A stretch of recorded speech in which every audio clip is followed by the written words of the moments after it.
ബംഗ്ലാദേശിൽ ഹൈന്ദവ വേട്ട തുടർക്കഥയാകുന്നു. കാശിംപൂരിൽ ഒരു ഹിന്ദു പുരോഹിതനെ തീവ്ര ഇസ്ലാമിസ്റ്റുകൾ കൊലപ്പെടുത്തി. തരുൺ ചന്ദ്രദാസ് എന്ന പുരോഹിതന്റെ മൃതദേഹം കണ്ടെത്തിയത് കൈകാലുകൾ ബന്ധിച്ച നിലയിൽ. ക്ഷേത്രം തകർത്ത അക്രമികൾ വിലമതിക്കാത്ത വസ്തുക്കളും കൊള്ളയടിച്ചു. ബംഗ്ലാദേശിലെ കലുഷിതമായ അന്തരീക്ഷത്തിന് മാറ്റമില്ല. കഴിഞ്ഞ ദിവസം ഒരു ഹൈന്ദവ പുരോഹിതനെ കൂടി തീവ്ര ഇസ്ലാമിസ്റ്റുകൾ കൊല ചെയ്തു. നാറ്റോറിലെ കാശിംപൂരിലുള്ള ക്ഷേത്രത്തിൽ വെച്ചാണ് പൂജാരി കൊല ചെയ്യപ്പെട്ടത്.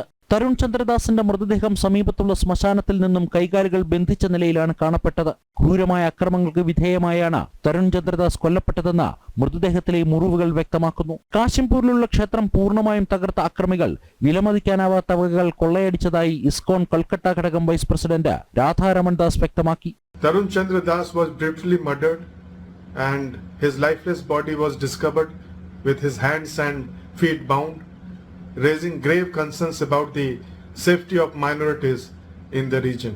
Even Hindu crematoriums, meant to be places of peace and reverence, are now falling prey to such heinous crimes. This incident underscores the pressing need for action to ensure the security of religious minorities and their sacred sites. ഹൈന്ദവ പുരോഹിതന്റെ കൊലപാതകത്തിൽ വലിയ പ്രതിഷേധമാണ് ഉയരുന്നത്.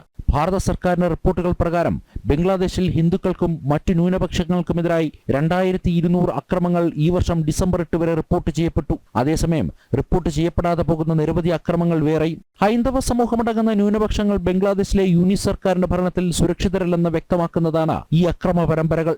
ജനം, ഡൽഹി.